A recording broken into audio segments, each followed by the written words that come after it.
नमस्कार दोस्तों, मेरा नाम उमेश शर्मा है। तो दोस्तों, आज मैं आपके साथ डिस्कस करने जा रहा हूँ एक बहुत इंपॉर्टेंट सेक्शन आरटीसी सेक्शन के बारे में बताने जा रहा हूँ। फैन बंद कर देना। ठीक है, तो फ़ैन फैन पंखा। तो दोस्तों देखिए, सबसे बड़ी चीज़ ये होती है कि आरटीसी सेक्शन एग्जैक्टली होता क्या है, ये काम कैसे करता है और इसका पूरा प्रोसेस क्या है। ठीक है, पहले तो दो तीन चीज़ें आपको जानना बहुत ज़रूरी है जब भी हम आरटीसी सेक्शन के बारे में बात करते हैं कि आरटीसी सेक्शन एक स्टैंड बाई सप्लाई होती है। यानी कि अगर आपका बोर्ड, मान लीजिए कि अगर आपके बोर्ड में लैपटॉप में कोई पावर नहीं है, बैटरी भी नहीं है, तब भी ये स्टैंड बाई में मतलब 3.3 वोल्ट की सप्लाई या 3 पॉइंट की सप्लाई, 3 वोल्ट की सप्लाई आपके बोर्ड में बनी रहती है। इसी को हम आरटीसी सेक्शन बोलते हैं। ठीक है, और दूसरी बात ये भी है कि आरटीसी सेक्शन अगर जैसे कई लोग ऐसे होते हैं जिनको एग्जैक्टली कॉन्सेप्ट पता नहीं होता कि आरटीसी सेक्शन को ट्रेस कैसे किया जाता है, प्रोसेस क्या पूरा ट्रेस करने का। और अगर कभी शॉर्टिंग हो जाए तो उनको थोड़ा सा स्केर्ड भी हो जाते हैं कि थोड़ा डिफ़िकल्ट सा लगता है कि आरटीसी सेक्शन का काम कैसे करना होगा। बट मैं आपको बताता हूँ कि आज जो मैं आपके सामने टेस्टिंग करके दिखाऊंगा, जो पूरा मैं आपका पूरा कॉन्सेप्ट क्लियर करूँगा, उसके बाद आपको आरटीसी सेक्शन रिलेटेड कोई भी इशू आएगा तो आपको प्रॉब्लम नहीं आनी चाहिए मेरे हिसाब से। बाकी हर किसी का अपना अपना तरीका होता है बताने का, समझाने का, पढ़ाने का। और अगर आपको लगता है कि इस वीडियो में जब आप पूरा वीडियो देख लेंगे और अगर कोई भी आपको डाउट होता है तो आप मुझे कमेंट के थ्रू भी पूछ सकते हैं कि इसको कैसे, अगर कुछ भी डाउट होगा तो आप कमेंट करके आप मुझसे पूछ सकते हैं। ठीक है, अब सबसे पहले मैं बताता हूँ कि अगर आरटीसी सेक्शन में शॉर्टिंग होती है, मान लीजिए आरटीसी सर्किट में कोई प्रॉब्लम है, तो उसमें आपके लैपटॉप में दिक्कत क्या आ सकती है। तो सबसे पहले अगर आरटीसी सेक्शन में दिक्कत है तो आपके लैपटॉप में जो सबसे पहली प्रॉब्लम होती है वो time and date related issue होता है, जो मोस्टली आपको दिक्कत करता है। दूसरा क्या होता है, जो आपने बायो सेटिंग है, ऑटोमेटिकली आपकी बायो सेटिंग में प्रॉब्लम, मतलब आप जैसे स्टार्ट करेंगे तो हमेशा कुछ ना कुछ लिख के आएगा, हमेशा दिखाएगा कि आप सेटिंग आप कुछ और करें, लेकिन जब स्टार्ट करेंगे तो वापस से कुछ और सेटिंग आ जाती है। ठीक है, दूसरा होता है कि ऑटो ऑटो रीस्टार्ट हो जाता है, ऑटो स्टार्ट होता है। जैसे अभी ये डीसी जैक है, ये आपने लैपटॉप में जैसे ही आपने पावर लगाया तो आपने देखा होगा कि बिना स्विच प्रेस करे, मतलब बिना ऑन करे, लैपटॉप ऑटोमेटिकली ऑन हो जाता है। That is also called RTC section failure. तीसरा क्या है, डेड। चौथा नंबर क्या है, डेड प्रॉब्लम, मतलब आप ऑन करेंगे ऑन ही नहीं होगा। किसी किसी लैपटॉप में डेड इशू आता है आरटीसी की वजह से, किसी किसी में डिस्प्ले नहीं आता। तो ये 5-6 कॉमन प्रॉब्लम आती है इफ़ आरटीसी सेक्शन में दिक्कत है तो। ठीक है, तो चलिए एक बार स्टार्ट करते हैं, पूरा कॉन्सेप्ट पढ़ते हैं। तो दोस्तों, ये पूरा कॉन्सेप्ट समझने के लिए आप मेरी वीडियो को लास्ट तक ज़रूर देखना, तभी आपको ये क्लियर हो पाएगा। अदरवाइज़ आपको क्लियर होना में दिक्कत होगी, मतलब पूरी चीज़ क्लियर नहीं हो पाएगी। तो चलो स्टार्ट करते हैं, देखते हैं इसको प्रोसेस को चेक कैसे किया जाता है, काम कैसे करता है। अच्छा, अभी आपने देखा है यहाँ पे सीमोस की बैटरी लगी है। ठीक है, मैं सबसे पहले आपको इस पर वोल्टेज दिखाता हूँ। अब जरा वोल्टेज देखना, मल्टीमीटर की तरफ देखना आप एक बार। अभी मैंने यहाँ पे देखेंगे आपको, ये देखिए यहाँ पे 2.8 वोल्टेज आ रहा है यहाँ मल्टीमीटर में। ये आपका, एक मिनट, ये देखिए 2.8 वोल्टेज आ रहा है। अभी ये प्लस वाला है और यहाँ पे जो है ये आपका नेगेटिव है, तो यहाँ पे कुछ वोल्टेज नहीं है। ठीक है, अब मैं एक बार इसको निकाल देता हूँ सीमोस को।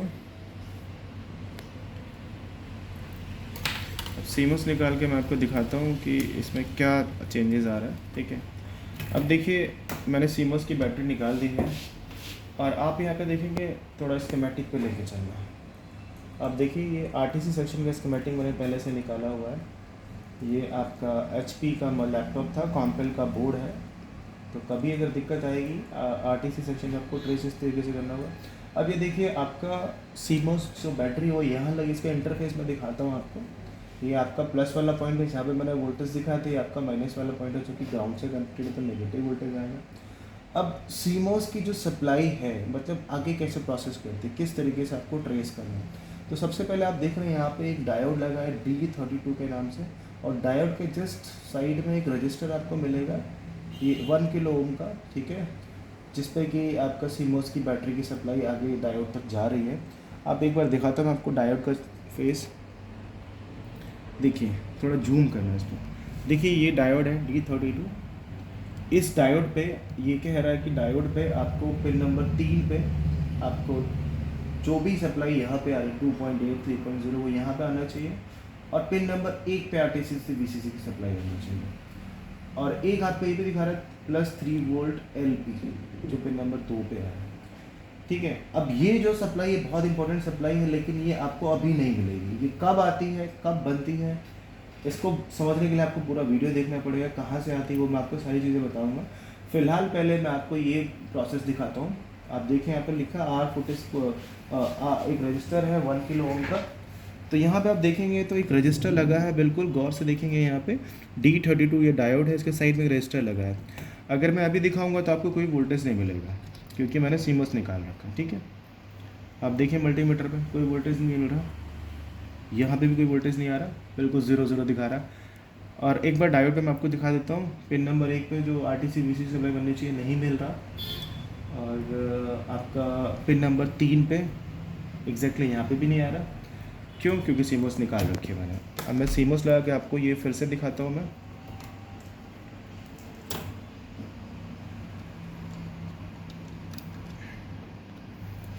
अब देखिए मैंने सीमोस लगा दिया। अब आप यहाँ पे देखिए, ठीक है। आपको आरटीसी बैट वाली सप्लाई पिन नंबर 3 पे मिल जाएगी, और आरटीसी वीसी से आपको पिन नंबर 1 पे मिल जाएगी। लेकिन 3 वोल्ट वाली जो ये सप्लाई है ये आपको अभी नहीं मिलेगी। ये इसका भी प्रोसेस होता है, मैं बताऊंगा कब मिलेगी। सबसे पहले देखिए मैं आपको रजिस्टर पे दिखाता हूँ। जो 1 किलो ओम का रजिस्टर लगा है, यहाँ पे आप देखिए 2.8 आ गया जैसे मैंने आपको बताया था। फिर यहाँ पे देखिए रजिस्टर के दूसरी तरफ, क्योंकि दोनों तरफ वोल्टेज मिलना चाहिए आपको, 2.8 आ गया। अब पिन नंबर 3 पे मैं दिखाता हूँ आपको, बिल्कुल साइड में डायोड के पिन नंबर 3 पे देखिए 2.8 आ रहा है। पिन नंबर 1 पे आप देखिए 2.3 जो आरटीसी वीसीसी सप्लाई है जो सीधे पीसीएच को जाती है। और ये जो सप्लाई है यहाँ पे पिन नंबर 1 पिन नंबर 2 पे आपको कुछ नहीं मिल रहा। अब देखिए मैंने पिन नंबर 2 पे रखा, कुछ नहीं आ रहा। पिन नंबर 3 पे फिर से आपको 2.7 दिखा दिया मैंने। तो अब ये आरटीसी का प्रोसेस आपने देख लिया कि इस तरीके से जो सीमोस की बैटरी है एक डायोड और रजिस्टर के थ्रू डायोड से होके सीधे आरटीसी वीसीसी को सप्लाई बनती है जो सीधे पीसीएच को जाती है। अब पीसीएच और आरटीसी का मतलब क्या होता है? आरटीसी के साथ पीसीएच कनेक्टेड होता है जब आपका बोर्ड में कोई पावर नहीं होता सीमोस के थ्रू। तो वो क्या करता है आरटीसी सीमोस क्या करता है, सीमोस का काम ये होता है कि जो आरटीसी सेक्शन है कि आपके जो लैपटॉप में आपने देखा होगा बंद करके आप जिसे शट डाउन करके रख देते हैं, फिर वापस से ऑन करते हैं, आपको एज इट इज़ आपकी सारी फाइलें, टाइम, डेट, बायो सेटिंग, ये सारा का सारा प्रोसेस सीमोस के थ्रू और पीसीएच के थ्रू होता है, ठीक है। जब अगर पीसीएच रीड नहीं कर पाएगा तो फिर वो जब आप ओपन करेंगे तो ये सारी प्रॉब्लम्स आती हैं। तो इसका अभी जब आपका बोर्ड ऑन नहीं होगा, बिना मतलब ऑफ कंडीशन में भी अगर सीमोस सेक्शन ओके है तो आपको आरटीसी वीसीसी मिलनी चाहिए कि पीसीएच को मिलेगी, ठीक है। मैं आपको अभी लाइव दिखाऊंगा, लेकिन सबसे पहले आप समझते हैं कि आरटीसी वीसीसी सप्लाई बनती है किस तरीके से। ऐसा नहीं है कि अगर पिन नंबर 1 से सप्लाई निकल गई आरटीसी वीसीसी की तो सीधे पीसीएच को चली जाएगी, नहीं, डायरेक्ट नहीं जाएगी। इसके लिए भी आपको, क्योंकि आपको पता है कि कोई भी अगर सप्लाई बनती है किसी भी सेक्शन में जाती है तो ज़रूर कोई ना कोई कैपेसिटर रजिस्टर लगा होता है ताकि वोल्टेज को कंट्रोल किया जा सके, फिल्टर किया जा सके। डायरेक्ट देंगे तो फिर मेन ऐसी प्रॉब्लम आती है। तो एक बार मैं आपको दिखाता हूँ आरटीसी वीसीसी की सप्लाई। और इसमें एक होता है, जैसे आप देख सकते हैं एक क्रिस्टल लगा होता है, ये Y8 के नाम से क्रिस्टल मिलेगा आपको, मैं दिखाऊंगा उसका क्या रोल होता है वो मैं आपको बाद में बताऊंगा। फिलहाल मैं आपको वोल्टेज लेवल पर टेस्टिंग दिखाता हूँ। अब देखेंगे ये आरटीसी वीसीसी की सप्लाई है जो मैंने बताया था कि डायोड से आ रही है, यहाँ पे दिखा रहा है डायरेक्ट बन गई है। लेकिन इसको बनने के लिए भी आप देखेंगे तो यहाँ पे RTC RST RTC PS test, यानी कि यहाँ पे भी दो एक आरटीसी आरएसटी के साथ में रजिस्टर लगा हुआ जो कि ग्राउंड से कनेक्टेड है। उसके बाद ये एक रजिस्टर के थ्रू जो 20 किलो ओम का रजिस्टर है जो सीधे आरटीसी वीसीसी बना रही है। फिर आप देखेंगे सेम आरटीसी टेस्ट में भी एक कैपेसिटर लगा हुआ जो ग्राउंड से कनेक्टेड है, फिर एक रजिस्टर से होता हुआ सीधे आरटीसी वीसीसी, मतलब 2 रजिस्टर लगे हैं इसमें और 2 कैपेसिटर लगे जिसके थ्रू आपकी आरटीसी वीसीसी सप्लाई बन रही है। कहने का मतलब ये है कि कभी कभी क्या होता है, अगर आप देखेंगे तो ये वाला जो कैपेसिटर है ये भी शॉर्ट हो जाता है जिसके सप्लाई नहीं बनती, कभी कभी ये शॉर्ट हो जाता है। तो सबसे पहले हम इसका एक बार वोल्टेज टेस्टिंग करते हैं। सबसे पहले देखते हैं कि ये दोनों कैपेसिटर कहाँ मिलेगा और ये रजिस्टर कहाँ मिलेगा। तो कभी भी अगर आपको ये चेक करना है तो सबसे पहले आपको पीसीएच के पास आपको मिलेंगी ये चीज़ें, क्योंकि पीसीएच कनेक्टेड होता है, पीसीएच से कनेक्टेड होती है सप्लाई ये वाली। अब आप देखिए यहाँ पे PCH है हमारा PCH के पास में यहाँ पे कुछ रजिस्टर हैं यहाँ पे और कुछ कैपेसिटर हैं, वो मैंने चेकआउट किया था आपको, क्योंकि आपको बताने के लिए हमें भी देखना पड़ता है, नंबर ढूंढना पड़ता है कौन सा रजिस्टर है कौन सा कैपेसिटर है, ताकि हम आपको बता पाएँ। अब यहाँ पे मैं आपको वोल्टेज दिखाता हूँ। अब सबसे पहले हम देखते हैं रजिस्टर RTC टेस्ट, और एक बार मैं आपको स्कीमेटिक में दिखाता हूँ।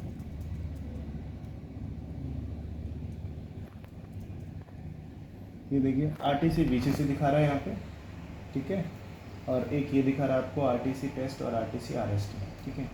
अब हमें ये ढूंढना है कि RTC VCC की जो सप्लाई है, RTC VCC ये जो बना है 2 रजिस्टर के थ्रू बना है। सबसे पहले मैं आपको रजिस्टर दिखाता हूँ।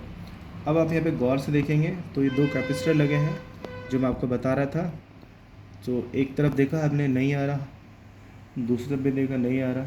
अब हम इसके दूसरी तरफ देखते हैं तो यहाँ पे 2.3 वोल्टेज की सप्लाई आ रही है, ठीक है। यानी कि अगर मैं आपको दिखाऊं तो ये जो कैपेसिटर है इस पर 2.3 की सप्लाई आ रही है, यानी कि अभी हमने पावर कोई भी इंजेक्ट नहीं करा था, पर 2.3 की सप्लाई आ रही है, ठीक है। अब हम दूसरे वाले पे देखते हैं तो यहाँ पे 1.8 वोल्ट की सप्लाई आ रही है, यानी कि 2.0 समथिंग। आप देखेंगे थोड़ा फ्लक्चुएट हो रहा है। आप ये देखिए मल्टीमीटर में, और आप यहाँ पे देखिए जो कैपेसिटर लगा हुआ है, मैंने आपको बताया 2 कैपेसिटर लगे हैं। अब एक बार मैं आपको रजिस्टर दिखाता हूँ, उसके दोनों तरफ सप्लाई बननी चाहिए। तो देखिए बिल्कुल इसके पास में रजिस्टर लगा हुआ है। एक बार हम इसको चेक कर लेते हैं। आप देखेंगे यहाँ पे देखिए मल्टीमीटर में, ये देखिए 2.2 आ रहा है, और इसकी दूसरी तरफ भी सप्लाई आनी चाहिए। ये देखिए बिल्कुल 2.3 एकदम ओके है। एक रजिस्टर ये लगा 1.8, 2.3, यानी कि अभी इस प्रोसेस में क्या हुआ कि आपका बिल्कुल RTC सेक्शन ओके है, इसलिए सारी सप्लाई बन रही है। ये भी मिल रहा है आपको, ये दोनों रजिस्टर पे सप्लाई आ रही है, कैपेसिटर पे भी आ रही है, डायोड पे भी सब कुछ ओके है। तो इस तरीके से आपको RTC सेक्शन चेक करना है। अब हम बात करते हैं, एक बार इसमें मैंने आपको बताया था कि एक पॉइंट और है, जो ये डायोड है, इस पे ये 3 वोल्ट वाली सप्लाई आती कहाँ से, ठीक है।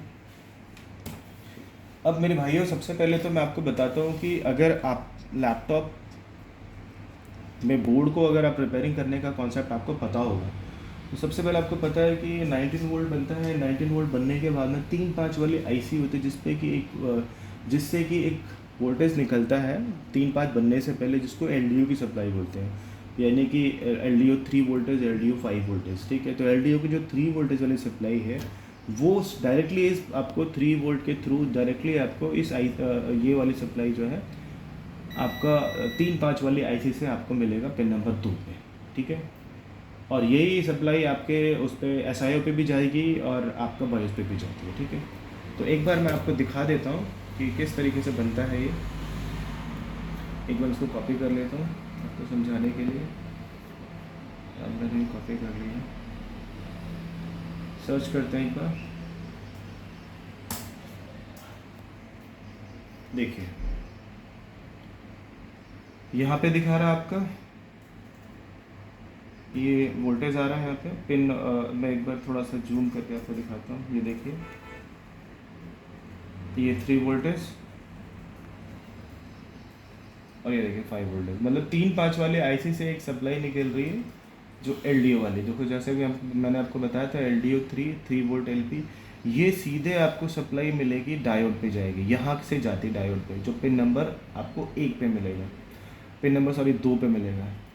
अब ये LDO की सप्लाई आप चेक कैसे करेंगे, तो मैं आपको दिखाता हूँ, ज़रा थोड़ा सा आप गौर कीजिएगा। यहाँ पे अगर आप देखेंगे इसी साइड में, तो यहाँ पे IC का नंबर लिखा है PU301। अगर आप PU301 जैसे यहाँ पे लिखा है, ये देखिए PU301 लिखा है। PU301 अगर आप इस बोर्ड को इसमें अगर पावर देंगे, पावर देने के बाद में अगर आप PU301 देखेंगे तो जाहिर सी बात है आपको पिन नंबर 15 पे आपको 3 वोल्टेज की सप्लाई मिलेगी, ठीक है। और यही सप्लाई सीधे आपको एक कैपेसिटर लगा होगा, जैसे कि यहाँ पे मैं कैपेसिटर दिखाता हूँ, मैं आपको कनेक्टेड करके दिखाता हूँ, क्योंकि पावर नहीं लगाऊंगा मैं आपको, सिर्फ मैं आपको बिना पावर के समझाऊंगा कॉन्सेप्ट करना किस तरीके से क्लियर। अब देखिए यहाँ पे क्या है ना कि आप अगर देखेंगे तो पिन नंबर 15 के साइड में जस्ट एक रजिस्टर लगा है, फिर यहाँ पे दिखा रहा है जंपर 301। तो यहाँ पे एक जंपर लगा है 301 करके जंपर लगा है, अब ये जंपर, रजिस्टर और ये पिन नंबर 15 आपस में कनेक्टेड होंगे। मैं आपको दिखाता हूँ। एक